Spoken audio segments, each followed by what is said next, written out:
Tatus in there. Great game. 50 seconds to go. Hurts. Deep shot. Hold in, Devontae. Sure. Before the press conferences even start. I mean, we could talk for 45 minutes just about how atrocious the defense is. He's just picking the big guys. Jordan Mailata, he's huge. He'll be good later on. Josh Sweat, he's tall as hell and strong. Let's get him. We'll figure him out. It's working.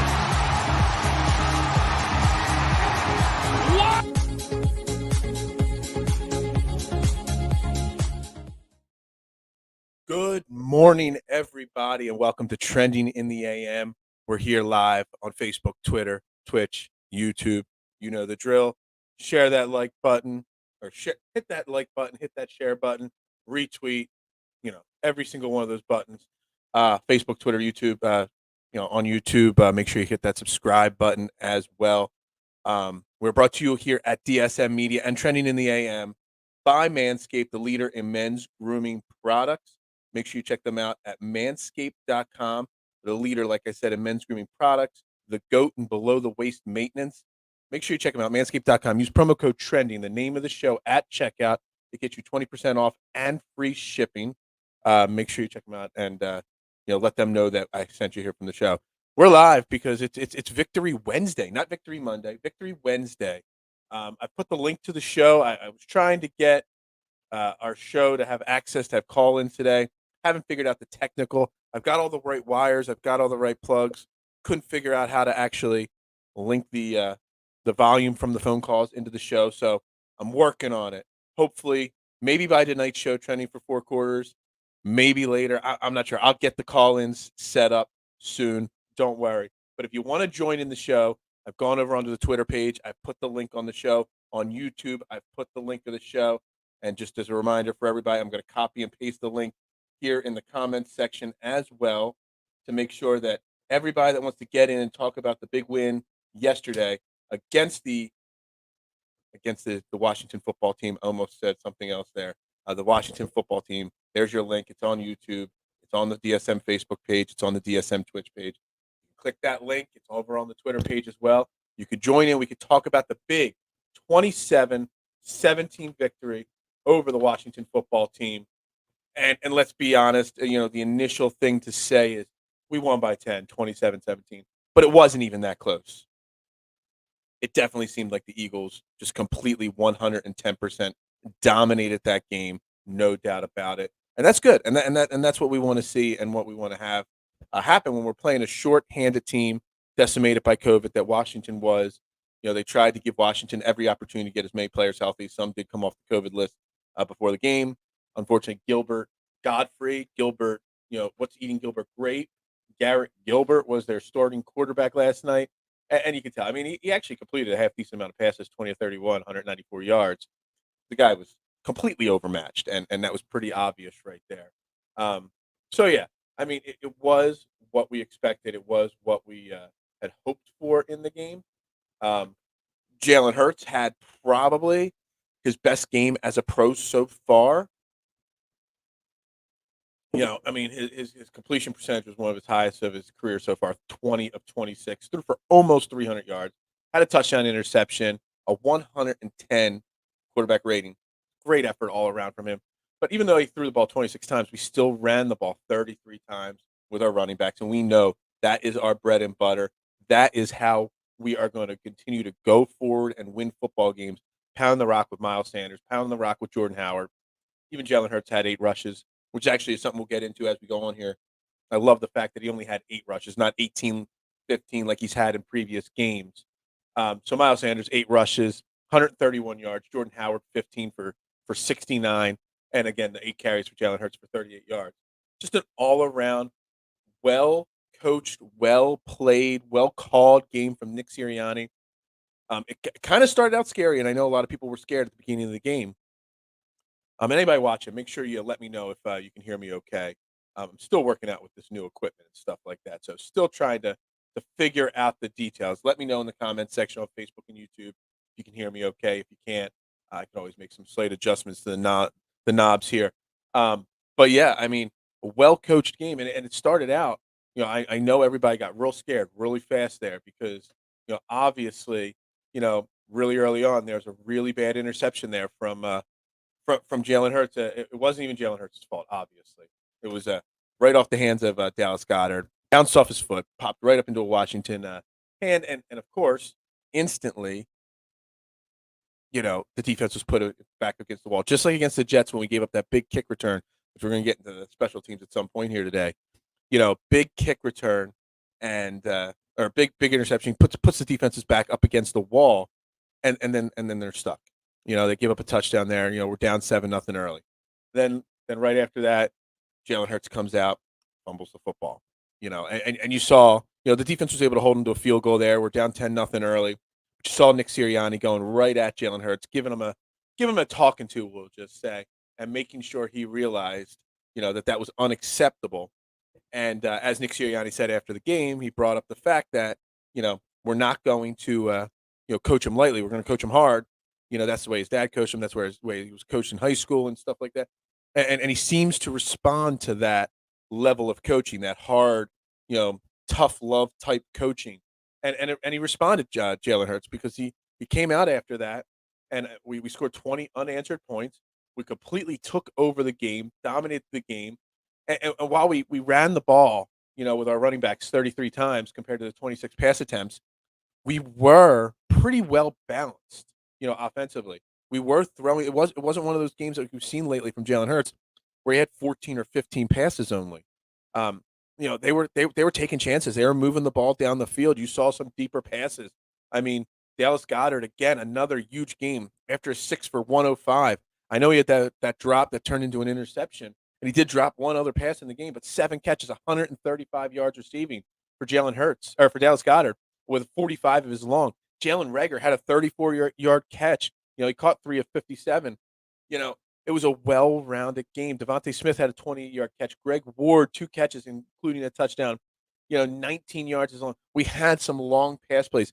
So while we were dominating the ball, running, which is what we need to do, which is the game plan going forward these last 3 weeks of the season, the running game, while it's super effective when you have someone like Jalen Hurts in the backfield as your quarterback, it's even more effective when you have the threat of a deep pass, because now your safeties can't play up in the box. Now your linebackers can't have to take one step back. It opens up so much more for the running backs, and you saw that with Miles Sanders. It was Miles Sanders, career high in rushing, 131 yards last night, 7.3 yards a carry. Yeah, a lot of that's on the offensive line, but the offensive line was banged up going into the game. Obviously, still no Brandon Brooks. And we lost Landon Dickerson to COVID protocols. So you had an offensive line of Jordan Mailata, Lane Johnson, and Jason Kelsey, but then you had Nate Herbig at one guard, and you had Opeta at the other guard position. That's not what we expected coming into the game. So, all that being said, being able to run the ball the way we did is great, fantastic, but it's set up A, by the threat of Jalen Hurts, but B, because they actually called some plays downfield. And let's talk. I know there's lots of people, and during the game, especially early on, there's a lot of people talking about, Jalen Hurts, and he was playing bad early on, which a lot of the mistakes early on weren't on Jalen Hurts. Any fumble is always on the quarterback. If quarterback fumbles the ball, it's a fumble. It is what it is. But he still had 2 hands on the ball at that fumble. It wasn't like he was, dangling the ball out there and it got stripped from him. It was just a really good defensive play. It didn't affect him, and that's the key. So outside of that, though, Jalen Hurts had a fantastic game. He was putting the ball where it needed to be every single time. He was putting the ball, with zip, the arm strength conversation. I mean, he had some touch passes. He had some deep passes. He just looked like he was playing with excessive confidence last night. And it was really, really, really key. So, again, we're live here, Facebook, Twitter, YouTube, Twitch. I put in all the comment sections links. If you want to join the show, I know we got quite a few people watching on Twitter right now. I did put, if you come out and you just click on the link to the show, you'll see in the comment section a link. You're more than welcome to jump in and talk about what you saw so far last night. As again, the Eagles won 27-17, and like I said, I'm continuing through this box score. We held the defense played fantastic last night, holding Antonio Gibson to 26 yards rushing on 15 carries. I know he had a touchdown there. Scary Terry. Terry McLaurin, 2 catches for 51 yards. We held their tight end, Ricky Seals-Jones. I know he's no world beater or anything like that. Held him to 4 catches for 29 yards. literally everybody all over the field on defense. I even saw Fletcher Cox. I think Fletcher Cox, let me go down the box score, 1.5 sacks last night, 4 hits on the quarterback, tackle for a loss. I mean, Fletcher Cox was all over the field last night. Everybody played well last night on defense. Darius Slay, lockdown. Steven Nelson didn't get burned or anything like that. Avonte Maddox played a really solid game up and down the line. And, of course, led by our 2 linebackers, Alex Singleton and TJ Edwards, played a really well game. I mean, to be honest, I know we had Gilbert Godfrey in there, quarterback for Washington football team, but you still had to stop Antonio Gibson, and they were able to do that. Antonio Gibson's the level of a running back that could beat you all on their own, and he did an excellent job of stopping him. I know the Washington offensive line was banged up, still had some guys missing because of COVID and injuries and stuff like that, but still, you still got it. You got to beat the team, and you got to make a statement, and they did that. They didn't let a beat up team come in here and dominate the game like we've seen in the past. They didn't let a beat up team in Washington come in here, dictate any form of pace, any type of rhythm whatsoever, and that was really important. So really great effort from the Eagles defense as well. But I just want to stay focused on the offense because I'm just so happy to see Jalen Hurts have such a great performance. Even Greg Ward, that touchdown pass to Greg Ward, back shoulder throw into the end zone to pretty much seal up the game there. That's not the kind of throw a quarterback with no arm strength makes. That's a confident quarterback with arm strength, throwing that ball to a place where only his wide receiver can catch it, throwing it to a spot where nobody on defense can pick it off. And it takes a lot of power, a lot of arm strength, a lot of zip. And, it was an excellent, excellent, excellent job on that throw. And that's Greg Ward catching that pass. Greg Ward's got 4 catches on the year. I think 3 of them are for touchdowns, actually. But the thing is, imagine if you had real wide receivers out there. If Jalen Hurts was confident throwing the ball and had real guys to throw to out there like that. Like I know we've bashed Jalen Reagor a lot on this show and on a lot of shows, and people have always been giving him a hard time. But he had a solid game, 3 catches for 57 yards, including the 34-yarder. But he's still not that great of a wide receiver, at least yet. Imagine if you had a Michael Gallup or an Allen Robinson, opposite Devontae Smith. It would open things up for Devontae Smith even more. And let's talk Devontae Smith. That catch that Devontae Smith made early in the game, it was a challenged play, and they were able to overturn it because it was originally ruled incomplete. But let me tell you something. That was one hell of a catch from Devontae Smith right there. There was no way I thought that was a catch whatsoever, and it turned into a catch, and it was excellent, excellent catch by Devontae Smith, getting his feet down the way he did, holding onto the ball, going out of bounds. It was excellent, and that just goes to show how great of a wide receiver Devontae Smith really is and capable of being. And I think you're going to start to see if they can continue to have not just a run-heavy offense, which we need. I'm not saying we don't need a run-heavy offense. We can continue with the run-heavy offense and then in turn stretch the field passing the ball a little bit like we did last night. I think you're set up for success going forward, and you're going to see more of Devontae Smith. You're going to see more. You're not going to see games with 3 catches for 40 yards. You're going to see the bigger plays come from Devontae Smith. And eventually, some team we're going to run to. It's not going to be next week against the Giants. It might not be the next week against Washington again. Maybe it's against Dallas. Maybe it's come playoffs, because we're going to get into that playoff talk here in a second. Maybe at some point that run game stops being super effective, and then you're going to see that by being able to stretch the field a little bit and Jalen Hurts having a little confidence there, it opens everything up so much more. Real quick before we start moving forward into the playoff picture and stuff, I do want to touch on special teams. I mean, again, special teams, especially kick and punt coverage yesterday, just not good at all. Again, multiple times we gave up some pretty big returns there. I'm trying to bring up their kick returning. They had 2 kick returns for 67 yards. They averaged 33.5 yards per return, Washington, yesterday. DeAndre Carter. We actually didn't punt the ball, so they didn't have any punt returns. So I don't even know how to react to that. Kenneth Gainwell returning kicks, much better than having Jalen Reagor doing that. They still had Jalen Reagor back there returning punts. I'd like to see them continue to try to change that, taking a little bit more pressure off of Jalen Reagor. I think it's very important.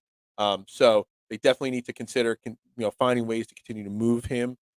So we'll see about that going forward. But again, all around, Nick Sirianni did what he had to do to call a great game plan, get this team ready to play. not on short notice, but on extra time, because obviously they had the extra 2 days off to prepare. And you heard Nick Sirianni talk in the post game press conference about how he was, they didn't have good practices Thursday and Friday. So the extra days gave them extra time to prepare and get themselves in the right mindset to be ready for this Washington game. So maybe it benefited us. Now we have a short off week or short week turnaround, as we get ready for the Giants on Sunday at 1:00. But the momentum you build from this game is really great. And I do want to touch on that. And them saying they had some bad practices after the bye, getting ready for this game. That is something that'll be a concern. We'll see how that goes next year, coming out of whenever our bye is next year. How Nick Sirianni practices and how he handles the bye week. But obviously, great to get those extra 2 days. Now we're just a little short on rest. I know they said they're just going to work out a little bit today. They're going to have a practice tomorrow. I think a practice on Friday, and then they're going to wait on Christmas till later in the afternoon to have their final walkthrough. Give everybody time with their family, have a little walkthrough, and then let everybody get back home for Christmas dinner and stuff. But it's a really short week, and playing on Monday Night Football and getting ready for Sunday is short and tough to prepare for. But doing it on Tuesday and getting ready and getting those bodies healed, which is something that's extremely difficult to do, is definitely something that we'll have to see how it happens, and we'll have to see how it goes going into the week. Again, live right now on DSM Media, we are Trending in the AM. I am Phil Stifle. Again, I've put the links on Twitter, Facebook, and YouTube, and in the comment section here for the show. If you want to jump in and talk about the game, just trying to get call-in function ready for you guys. It did not happen for today. Maybe I'll have that working for tonight's Trending for 4 quarters. We'll see. Maybe we'll just go live and try to wing it and figure it out as we're live on the air, because just trying to figure it out off the air is pretty difficult, and I'm not very bright. If anybody's a technical wizard out there wants to help me get my phone plugged into my soundboard, I've got the Google number set up. I've got all that kind of stuff set up. If anybody wants to try to help me and coach me through getting it all to work and stuff like that, I greatly take that help, and that for sure. So anyway, we win last night 27-17. This is almost like an Eagles aftermath show. We're talking about everything that we saw last night, which there were some negatives last night as well. Jordan Mailata, I mean, we won the game, but Jordan Mailata, especially in the first half, did not have his best game of the year. Maybe his worst game. I mean, he had multiple holding penalties, gave up a sack early on to Jalen Hurts from his blindside there. Jordan Mailata picked the worst day. That first half when things were starting to slip out of control. I know I put out a tweet there that Jordan Mailata was taking the worst time to have his worst game, but he got back in it. He didn't let it get him down. I mean, Jalen Hurts was sacked 3 times, so not like the Eagles to have something like that, and Jordan Mailata to have a game like that. But I'm looking at the snap counts here for yesterday, and again, when you see me look away, I've got my second monitor set up here with stats and stuff like that, and I'm looking at the stat count from yesterday. Our offensive line, although we were missing Landon Dickerson, I mean, 5 starters played the entire game, which is great. It took a little time maybe for Jordan Mailata to get used to having a new left guard. I'm not actually sure if Opeta or Herbig played left guard. I think it was Opeta. Having a new man right next to him, maybe that was a little bit of the struggles there. Dallas Goedert, 93% of the snaps on offense. That's why you get a game where you have 7 catches, 130 plus yards. Jalen Reagor again played the second most snaps out of the wide receivers. Get a little feedback here in my ear. Hold on a second. There we go. Jalen Reagor playing more snaps than Quez Watkins again. Now I don't know if that's Quez Watkins coming back from COVID or something else that caused that, but we've seen that throughout the year that Jalen Reagor is on the field a lot compared to Quez Watkins. And yeah, so I mean, for the most part, Greg Ward even got on the field for 22 plays yesterday. So really good there. And again, on defense, a really well-balanced defense. Obviously, you had, Slay and Nelson out there the entire time, and Edwards and McLeod playing a huge percentage of snaps and stuff like that. But Cox, 71% of snaps. Barnett, 69% of snaps. There's a decent rotation on the line, and you saw that. They were healthy and fresh coming down the stretch yesterday, which makes a big deal. Major big deal when you can be healthy and fresh coming down the line. So, all in all, very, very positive outlook coming out of yesterday. Very, very positive outlook, on the way it all went down. But that sets us up for next week. Now we got the Giants. we control our destiny at this point. We're 7-7 now. And I will say, before the season started, I predicted the Eagles to go 9-8. I said they would go 2-5 to start the year, and then they would close the season 7-3. We're right on par with that right now at this point. Right where we expect to be at this point. So that being said, where do we go going forward? We got the Giants. The Giants are even worse. I know we lost the Giants a few weeks ago. I know it was an awful performance from Jalen Hurts. I know so much went wrong in that game, but you got to think that they're going to play better than that this upcoming week, even on short rest, even with only 4 days in between games. You got to think the Eagles aren't going to let that happen again, especially at the Link at home. So, what do they got to do? They got to rest up. They got to heal up. They don't need to majorly game plan. The Giants team was bad when we lost to them, but they're even worse now. The Giants have injuries. Daniel Jones shut down for the year, so you're going to go up against Mike Lennon, who actually is hurt. So they might even go with Jake Fromm. Who's Jake Fromm really? I mean, Jake Fromm's not somebody you need to fear or worry about. So as long as we go in with a good game plan, we pressure him. We eliminate some of the mistakes on offense that can give them a little bit of hope and stuff like that. There should be no reason why we don't come out and completely dominate that game. And that puts us at 8-7. Then we got Washington again. By the time we face Washington again, let's be honest, Washington, will be healthy. They're gonna be out for revenge. And if they lose to Dallas this upcoming week on short rest, then their season's pretty much over. They'll be 6-9. But if they beat Dallas this weekend, they're still fighting for that last playoff spot. So it'll be a tough game, and then we'll go up against Dallas week 18. And that'll be the game that determines whether we get into the playoffs or not. But right now we are on. I got the standings up here on my other screen here. We are on the outside looking in, but we're tied with Minnesota and the New Orleans Saints for the last wild card spot right now. Minnesota is technically in. If the playoffs started today, we would be out along with the Saints because the Vikings have the tiebreaker over us. We have the tiebreaker over the Saints. So what I did coming into before we got the show, I brought up the Vikings and the Saints schedule. So the Vikings are ahead of us. So we need to leapfrog them. We take care of business. We beat Giants next week. We beat Washington the week after that. Listen to the Vikings schedule for their last 3 games.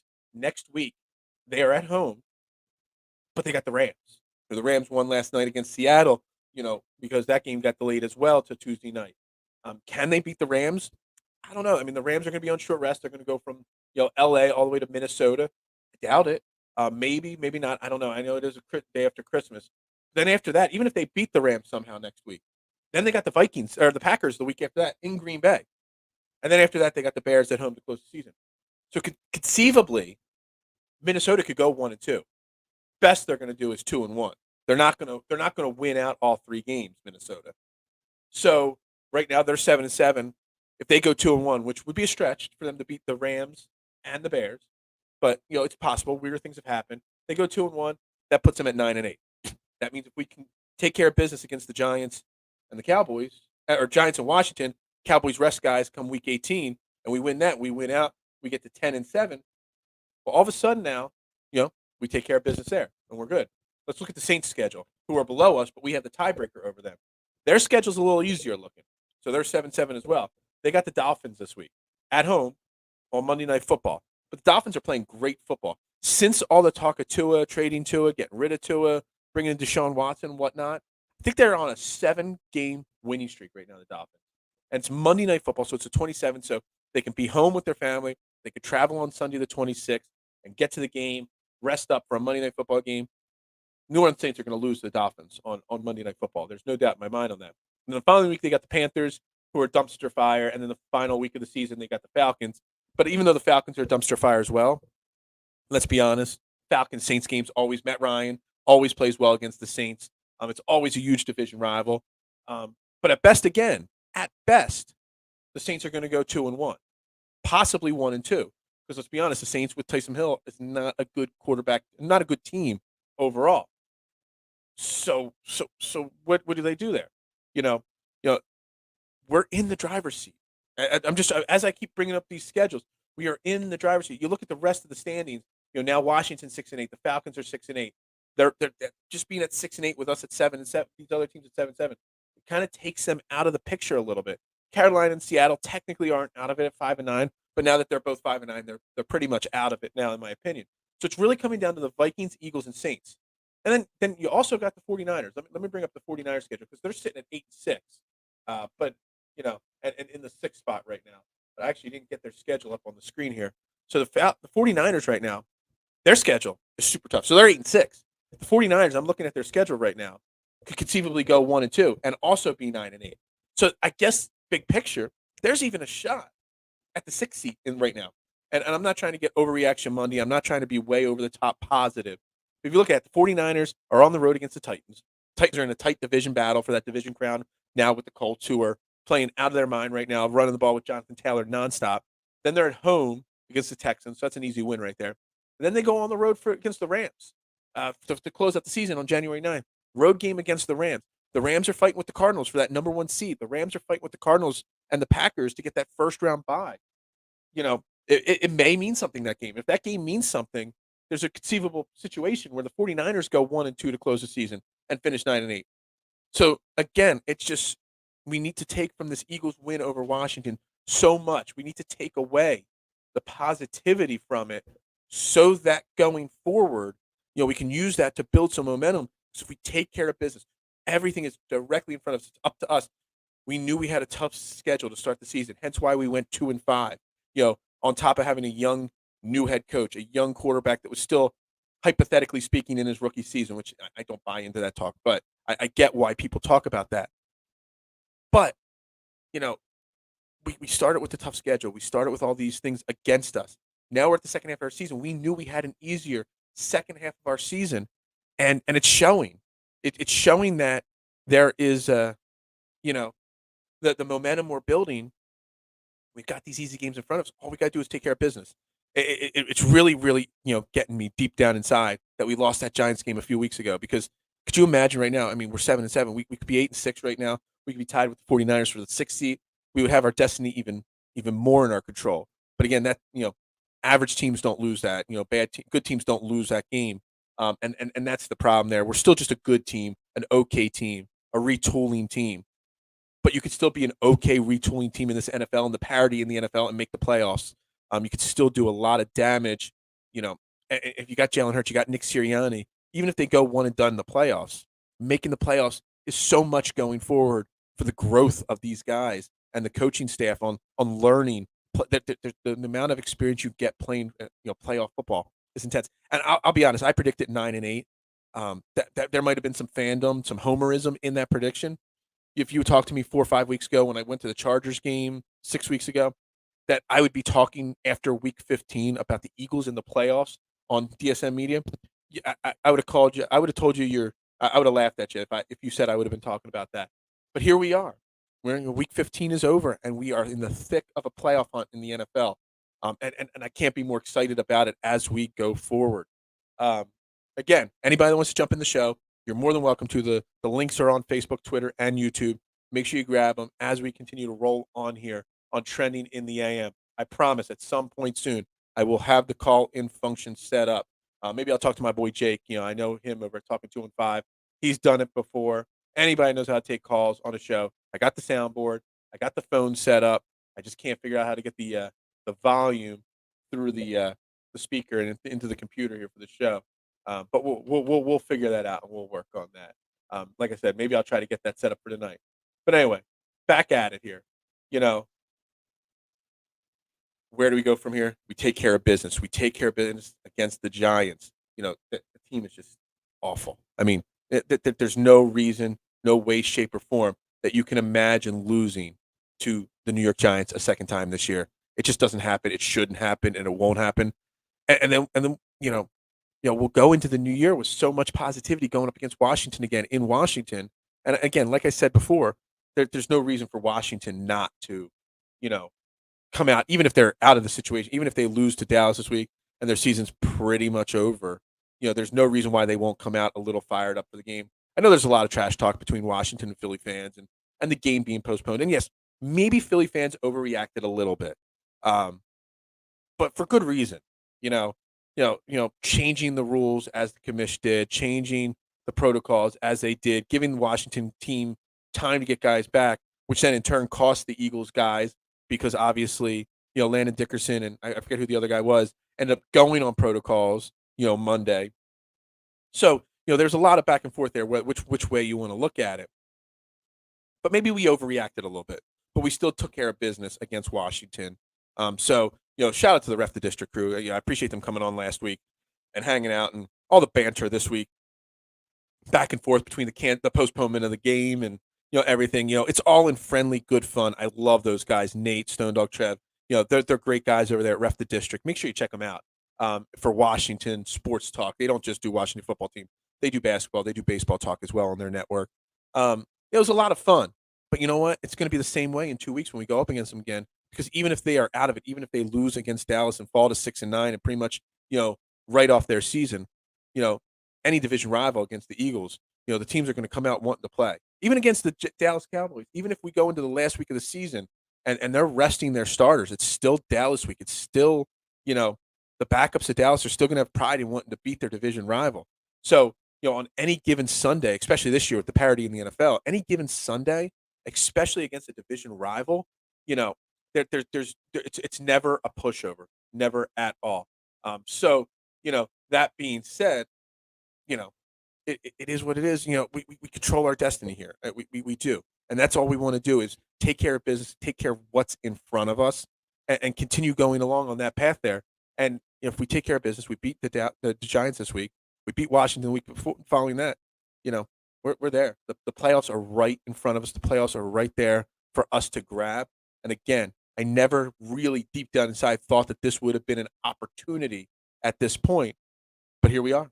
We can't write it off anymore. There's a real opportunity in front of us to get some real playoff experience for Jalen Hurts, for Nick Sirianni, for Devontae Smith. They get Dallas Goedert some playoff experience. Get Jordan Mailata some playoff experience. These are the young guys, the core of this team going forward that need that playoff experience, and it's crucial that they get that going forward. So, really looking forward to that going forward here. The rest of the NFL, because last night the Rams obviously won. Monday Night Football. Let me bring up the rest of the NFL scoreboard here. On my screen here. I've got too many tabs open on my screen here. It's kind of hard to keep track of them all here. Where are they all? There we go. NFL scores. The parity in the NFL is insane. The parity in the NFL and the way everything's been going, this year is insane. No one saw the Colts. The Colts with a huge win on Monday Night Football or on Saturday night. All the games on Sunday, the way they played out, Detroit winning, the Saints on Monday Night Football. I didn't get to talk about that yesterday because I was out, work. We got playoff potential. It's a byproduct of the schedule. Absolutely, George. It 100%. And there's nothing wrong with that. And we talked about this when we had a super tough schedule, to start the season. And I brought this up early in the show.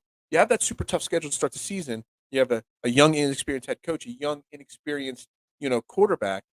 You get the lumps out of the way while they're learning on the job and on the fly. And now you got the easy schedule.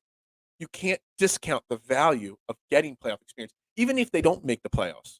Even if they just barely miss out on the playoffs. The playoff chase, the experience that Nick Sirianni is going to get, calling plays in this situation it's immense going forward for the future.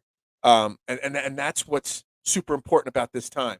It's not whether we make the playoffs or not. It's not about, making a run and getting disappointed when we lose in the first round of the playoffs or lose to Dallas week 18 and miss out by, a half a game of that or a tiebreaker in that final playoff spot. It's the experience this team is getting at this moment because, yes, there's a lot of holes on this team. There's going to be still a lot of turnover. We got a lot of cap space next year. We got 3 first-round picks. Is it okay, George, to say we have 3 first-round picks next year? I know you said not till we are sure, but we're pretty sure now that we got 3 first-round picks next year. Even if we trade one of them into 2023, which I do agree is a good option and a good idea to at least discuss. But the experience that there is some young core players on this team right now, and the experience they're going to get in this playoff push, and if they make the playoffs, is intense. It's immense. It's great. And that's the real focus right now is just watching them grow in this opportunity. Back to the Saints Buccaneers Monday Night Football. The Saints just have, we're good now. Yeah, I know you didn't like jumping the gun on, assuming that we were getting that pick, but even as Carson Wentz threw, I think it was 5 of 12 on Saturday night. He played awful football, but he played all the snaps.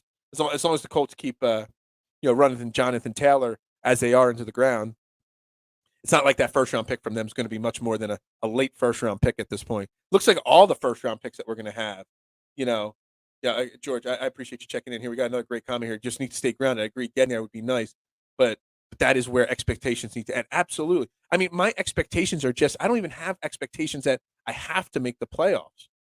We'll play a real team. Let's be honest. If we make the playoffs, we're going to make it as the 7th seed. I guess there's a slim outside shot at the 6th seed, as I just went through all the schedules of the teams around us right now. But if you think about it, we're going to face the Rams, the Packers, the Cardinals on the road in the first round of the playoffs. One of those two teams. Maybe Dallas. I doubt it. But the opportunity of us beating those teams. I mean, there's potential for just complete getting demolished by those teams, especially by our defense. Our defense cannot stop the wide receiver core of the Rams, or the running attack of Kyler Murray and James Conner, in Arizona, the Green Bay Packers. I mean, Aaron Rodgers will pick our defense apart. But the playoff experience is all that I'm focused on. The playoff chase, the experience that we're getting as a team, it's really, really crucial going forward. And that's all it is. Staying grounded. I agree with that. It's a great way to phrase what I'm trying to say here. It's also fun. As an Eagles fan, having some good games like we did in a game like last night, it's just fun to have this positivity. It's normally Victory Monday or Victory Tuesday. Victory Wednesday, I haven't said that many times in my football life, but it's great to be able to say Victory Wednesday. We got a short turnaround. I'm going to somehow try to plan a show for tonight on short notice because I really don't even know what to talk about. I really want to get this call-in feature working. It's Christmas week. Lots of great stuff going on this week because it's Christmas, and I'm obviously very busy with my working on with Christmas. Running a show by yourself is really difficult. I don't get enough time to finish my coffee. It was frustrating. Yeah, there were frustrating moments last night as well, and I brought them up in the beginning of the show. Dallas Goedert, for as great of a game as he's had last night, still has room to grow, still has room to get better. I don't want to say he has the case of the drops in general. I know he drops balls sometimes, but maybe I think Dallas Goedert has maybe a focus issue. Maybe sometimes he just loses focus because that drop that turned into an interception. I mean, he's not going to do that very often. No, it's okay. You can bring up any points you want. I've been rambling on for 40 minutes here, George. So, running solo. I got a temporary part-time co-host in Jason Voorhees. He's on a couple days a week with me, but if anybody wants to be part of this show, Jeremy unfortunately had a work schedule change, so he's not part of my co-host anymore on this show. So, be part of it. It's kind of tough running this show solo. But you know what? I can't believe I've gone 40 minutes of rambling here. Yeah, it's a great point. It was delayed because of Ertz, absolutely. But I'm trying to put a term on why occasionally, because he doesn't do it week in and week out. You see occasionally games like, I don't think drops like last night. He had two of them. One turned into the interception. Another one was on a key play later in the game. Drops, I don't think, are a development thing. You drop the ball or you don't drop the ball. You have good hands or you don't. But drops can be bad hands, bad work, or just lack of focus sometimes. And I think that's really what it comes down to. I think it was Ray Didinger was saying it on Post Game Live last night. That it's a focus thing with him, and it got me thinking a little bit. And maybe that's what it is. And again, now that Zach Ertz is gone, he is the number one lead guy. So maybe that's I think he is looking for the big play, lack of focus. Yeah, I think it's focus, and focus to an extent can be coached and taught, but mostly it's up to Dallas Goedert to solve that problem himself. He just needs to look inside and be like, all right, I just got to focus better. I got to not look for the big play. I got to catch the ball before I turn upfield and those kinds of things. But it is really refreshing. It took a little while after we got rid of Zach Ertz, but the last two games, having 13 catches and about 240 yards receiving, that and two touchdowns, two against the Jets, none last night. But that's what we were expecting out of Dallas Goedert all along, being a guy that's they were talking on Post Game Live whether where he can get to in the upper echelons of tight ends. Obviously, you got the Kittles and the Kelseys and the Wallers of the world. They're the top three. At this point, is there two more guys in the league that are better, at least talent-wise, than Dallas Goedert? maybe, maybe not. But can Dallas Goedert, if he works on his focus a little bit, get to that upper echelon where it's Kittle, Kelsey, Waller, and Ertz? I mean, he's got the physical talents. He's kind of like Kittle in the sense where he's actually a decent blocking tight end. He doesn't let the receiving portion of the game affect him blocking wise. So I think that's a really really a key thing that makes him such a good tight end is he doesn't stop with the blocking. He blocks as well. He's a multi-dimensional tight end. I think that's really yeah, absolutely top 5. Yeah, I mean I don't think I can name 2 more tight ends outside of the big 3. And let's be honest, Darren Waller's been injured a lot this year. He had a little bit of injury issues last year. Kittle's injured from time to time as well. So there is opportunities there for him to become that elite guy. And the fact that Minshew against the Jets and then Hurts this week against the Washington looked his way so much. It's great. And I mean, like I said, I know you weren't part of the early part of the show. I was going over the snap counts. I mean, he was on the field for 93% of the snaps last night. That's intense. That means that they can keep him. Mark Andrews. All right, yeah, Mark Andrews. Yeah, absolutely. I don't know why I wasn't thinking of Mark Andrews there. But yeah, Mark Andrews is definitely up there in that upper elite echelon of tight ends. But the fact that the Eagles can leave Dallas Goedert on the field for 93% of the plays because A, he's an athlete and he can handle it, but B, because he's a blocking tight end as well, it is great. Oh, we got somebody jumping on here. I put the link on here. I think A, he's an athlete and he can handle it. Stoner, you there, bud? Yeah, buddy. How you doing this morning? Wait, hang on. Let me get my my camera fixed. All right. There we go. For the record, I did shout you guys out a little bit ago. And, all the banter, it's all in good fun, Absolutely. Win or lose, that's what we do. It's all part of the fun of a rivalry like that. But how did you guys feel after the game last night? Well, I mean, totally dejected. We really thought, especially the way the game started, we really thought that this team was going to fight through all the adversity for this week, but really it just comes down to it. We just didn't have the horses. We didn't have the talent pretty much anywhere on the field, but most importantly in the position of quarterback, the guy Gilbert, bless his heart, he worked his tail off, but he was sitting on somebody's practice squad for a reason. So it was a pretty disappointing yet completely understandable result.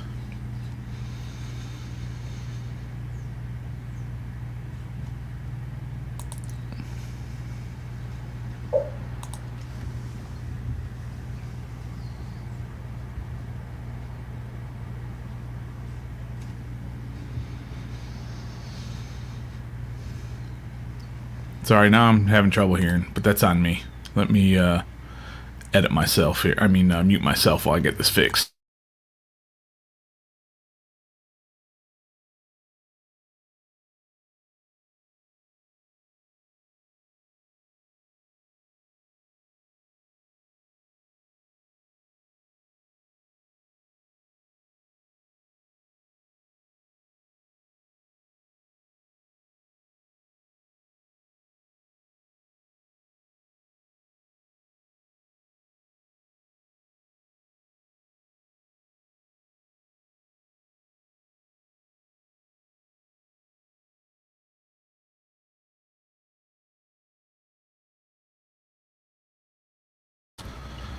I can't hear you, Phil, so I'm going to actually leave and then try and come back in and see what my tech issues are. I don't know why I can't hear you.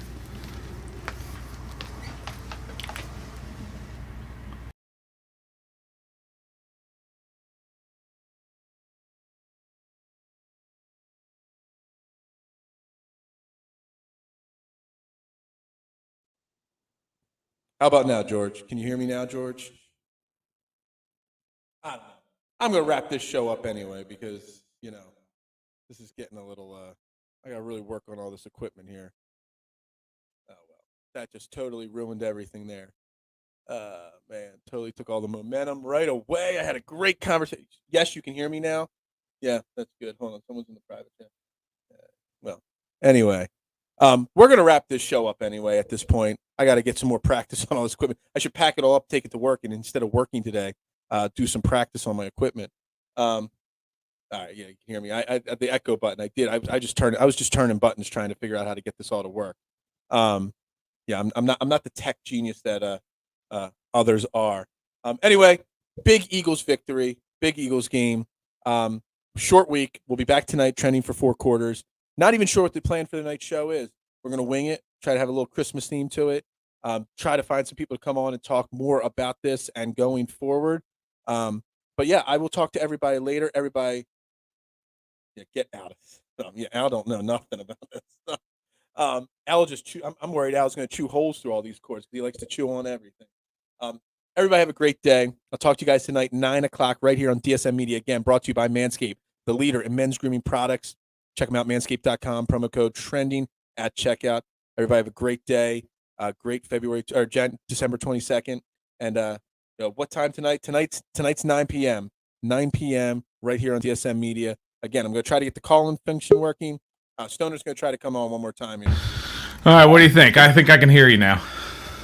Yeah, I can hear you. All right, good deal. There's feedback coming in my ears, though. But that's probably my soundboard because I don't know how to work my soundboard. Still working on that, huh? Still working on that. But yeah, I can hear you loud and clear. So yeah, again, you guys were up against the wall, as obviously, and obviously there was a lot of, over the top, talk about the game being postponed, and I know we overreacted a little to it, but it was all in good fun as well. Yeah. We all overreact when something like this happens, right? We're creatures of habit. We don't, just like the players are. We don't want to change our habits. We want to keep the game. We don't want anybody to be perceived to be getting an unfair advantage, like getting a couple extra days to get some guys back. But in the end, we got a couple guys back on the defensive line. I don't think that really made a difference, right? I mean, Philly's just plowing. Last night, but Nick Sirianni, the coach of the Eagles, did say that the extra days off helped the Eagles because they had some really bad practices last week. And then for a few days, Monday they had an extra practice, Tuesday morning they had a walkthrough, and those practices are what got them to where they were last night. Yeah. Well, yeah, and I don't think all along that was really too much of the issue was the extra time this week. It's now what you have to deal with coming up in the next week, which is you've got a short time to practice. But you guys are getting ready for the Giants. We're getting ready for the Cowboys. We're getting ready for the Giants at home without Daniel Jones, without Mike Glennon. They're going to be starting Jake Fromm, So that's what we've got to get ready for. You guys are on the road. Yeah. On the road game, going down to Dallas. I mean, unfortunately, it's unfortunate that it's this way that the schedule is written. But you guys are up against a wall that, I don't know if you guys can get out of. Yeah, and we still got to deal with the COVID issues with our starting quarterback and our backup quarterback. We still don't know their situation. We still got our starting safety, our starting corner, our starting right guard. All of these guys are on this COVID list, and we're not able to get off in time. So we're still going to have to deal with that. And like you said, we got to come home. We got only a couple of days, and then we got to turn right around and go back on the road. And you got to go to the second best team in the NFC and try and win at their place when everything is looking downward, and somehow got to try and figure out to get a win to try and just hope and pray to stay in this playoff race. And it's Christmas week. So a lot of these teams are going to be traveling after Christmas and stuff like that. I mean, it's a tough situation for you guys. Yeah. Absolutely. And the situation, I can never feel bad for a Washington team. I know. But the situation, I do feel bad for. Because with everything that's going on, you guys have had your backs put up against the wall pretty badly there. And honestly, that first quarter, first half of the game, I mean, you guys put up quite the fight, but you could just tell as the second quarter ended, the third quarter began, you guys were spent. There's nothing left for you guys there on the field. Yeah, and I think that first quarter and a little bit into the second quarter, it was we were on the positive end of a couple of breaks. I mean, that drop by Goddard that hit off his heel and was intercepted. I mean, that was a fluke play, so we had a short field for that. And then you had the fumble by Hurts when you guys were driving. We had a shorter field for that, and we took advantage of that. But then once you got down to where we had to rely on our quarterback to make plays, throughout the rest of the game, it's just not possible when the guy's been there for literally 5 days. That's all he was there, and yeah, it was. I mean, he did have one NFL start in his career. He did start with Dallas, I think. Yeah. But still, yeah. I mean, you guys can't expect much. And honestly, though, do you think that the game would have been different if Tyler Heineke or Kyle Allen would have been cleared at 4:00 yesterday afternoon, flown to Philly, and played on that quick turnaround like that? Do you even think it would have made that much of a difference? I think it would have made a difference. It's not as simple to say that, hey, if Taylor Heineke's there, we win. It's not that simple. And it's because there were a lot of other factors that contributed to Philadelphia winning this game. Obviously, the running attack. Taylor Heineke has nothing to do with Philadelphia's rushing attack. They went for 238 yards and just absolutely gouged this Washington defense, which, by the way, again, had pretty much all of their starters in there for this game, but still got gouged. But I don't think it would make a difference in the overall score. But what a competent quarterback does is allows you to sustain drives, make some third down plays, make other plays successful, and keep your own defense off the field, stay rested so they don't have to just turn around and go right back out there and try to stop Booby Miles and Jordan Howard and Jalen Hurts, who, like I said, they were just absolutely crushing the Washington front. So, it's kind of a formula that I'm surprised you guys don't use more of. Because you do have Antonio Gibson. We talked about him this week. I mean, he only carried the ball 15 times. I know you guys got down a little bit, but it wasn't like you guys were down 21, 32 points. I mean, the fact that they, our defense did shut them down. It was 15 to 26 yesterday, rushing the ball. But when you got a guy like Gilbert, out there as your quarterback, why am I not looking over here at the box score and seeing 25 touches, out of the backfield from Antonio Gibson? Sure. 3 carries for Antonio Gibson. And I know you didn't have McKissick last night, but whoever the backup Patterson was, or Jonathan Wood, these guys should have seen the ball a lot more, because that's the way to take the pressure off a quarterback in a situation like Gilbert was. Yeah, I think so, but again, the defense has a lot to do with that too, and they were stacking the box for a lot of that, and they were saying, okay, Gilbert, you're going to have to beat us because we're not going to let your run game get on track. Now, if Washington was good enough, then they could have said, well, that may be the case, but we're going to keep running it anyway. But again, just like a lot of teams this time of year, we're down to our fourth string center. We're down to our second string right guard, our second string left guard, and so we don't have a lot of our primary run blockers in there. Our best run blocker tested positive a few days ago in Brandon Sheriff, so he's not in the game. So you can't run. They tried to establish it, but then at a certain point, they just couldn't do anything on offense. And again, God bless Gilbert, and he gave it his all, but he's not an NFL starting quarterback, and you should never see him out there. Last year we went up against Ben DiNucci. Yeah. When the Cowboys and Gilbert. I was trying to think late last night. I'm like, who looked worse, DiNucci in his one start last year or Gilbert last night? You could just tell, because obviously our Eagles defense, I mean, it's not been awful, but the game planning hasn't been great, and there's a lot of holes on our defense. Even healthy, there's a lot of holes. But I'm just looking at the box score of our defense and the quarterback hits we got. The tackles for loss. That's not what our defense has been playing like this year. So that being said, that just goes to show how bad your front, your line was banged up with everything. So, four quarterback hits from Fletcher Cox. I don't think he had four quarterback hits all year. All year, yeah. He was dominant. That defensive line was just putting all kinds of pressure on Gilbert. He's not a mobile quarterback, so I mean, I don't know. It was just tough to watch. But I saw that question there about why maybe Washington seemed to got hit by COVID. I mean, you can't explain these things. This is the entire country, the whole world is getting pummeled by COVID right now. It's unexplainable. The 23 guys that were on the list, 21 of them were fully vaccinated, and I believe every single one of them, I could be wrong, I may be overstating it, every single one of those were asymptomatic. So they didn't have any symptoms, but they had positive tests. Their viral load was not to the threshold that the NFL set. And it's just one of those things. I mean, you can say, why is it happening to Washington and not Philadelphia or not Dallas?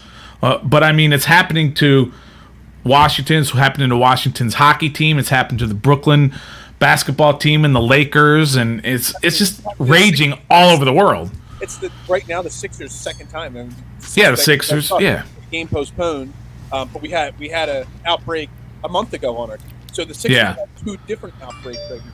It's just happening. And I as I was getting ready for the show, I had the news on while I was making my breakfast, and and they were talking to somebody about how with the holiday season, how the outbreak is getting so bad right now, one of the worst it's been in almost 2 years. Yeah. And then you got the holiday season and all the travel. The airports are expecting such an influx of travelers.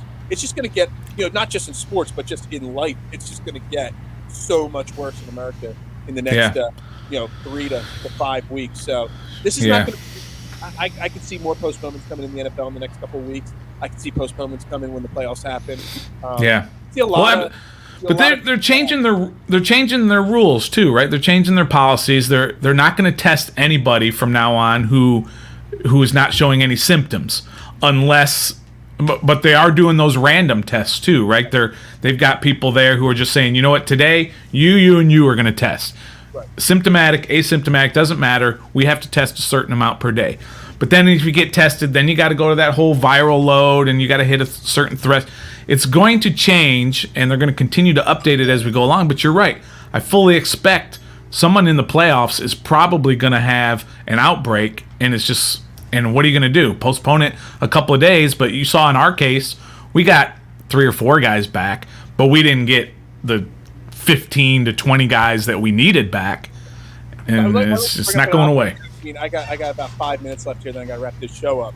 But I brought it up on one of my morning shows earlier this week or late last week. I forget when I did, where I was talking about how the NHL, if they needed to postpone the season or pause the season for like 3 weeks because they're going to pull their players out of the Olympics and they're not going to let NHL players play in the Olympics. So if they stop for 3 weeks, they've got a buffer zone there.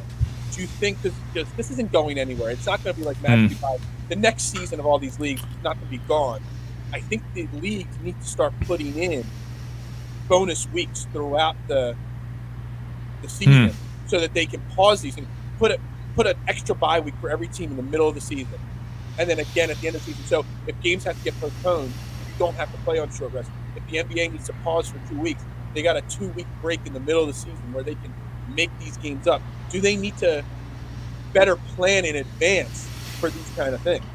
Yeah, that's a tough call because it's not easy to predict. So if you put your break at a certain point where you're going to have all of your rescheduled games, well, who says that the breakout, the virus breakout within your team doesn't happen after that break? And that's why in the NFL I said have a week scheduled in the middle of the season, but also put an extra week at the end of the season. Yeah. So that you have at the last week, if you need to make up a game, you can make up a game. Yeah, it might be that, and it might be what they're doing now is just if you're not sick, then if you're not showing any symptoms, then we're just not going to test you because we at some point, it's a whole political thing, right? But at some point we just have to figure out a way to handle this and allow people to continue to or to live a normal life as it is normal nowadays while dealing with this virus. It's not going away. I said it, whatever show we were talking about this on, I think it was actually Friday's show, I said we got to learn to live with it, not around it. Yeah, and it unfortunately. Really start thinking because I've traveled, I've done everything I can to be safe throughout it all, but you got to learn to live with it. You can't live in fear of it. You can't let it stop everything. So this is going to be an issue for all sports for another 2, 3, 4 years. Who knows how long? Maybe forever. Yeah, maybe forever. It's just going to be just like the flu. We're just going to have to learn to live with it, whether you get a flu shot or you not get a flu shot, whether you get a flu shot every single year or you don't get a flu shot every year. It's just going to be the way it is, and I think it's unfortunate, but that is the way it is. So, are you guys confident going into getting any of your guys back for next week's game? I think so. I think we're confident in getting either Heineke or Allen back. Some of these guys, though, they can't come back because, just Kendall Fuller won't be back because he's unvaccinated, so he's got to do his 10 days away. Montez Sweat was the only other one that we know of, but he did his 10 days, and now he actually played yesterday. So Confident that they'll get some guys back, yes. Confident that we'll beat Dallas. Not really confident in that right now. All right, well, I got to wrap this show up, but thanks for All right, popping in from @RepTheDistrict from Washington. Great podcast. Thanks for coming in. And again, glad that we can have all the fun this week. Yeah. And then still be friendly and cordial towards each other afterwards.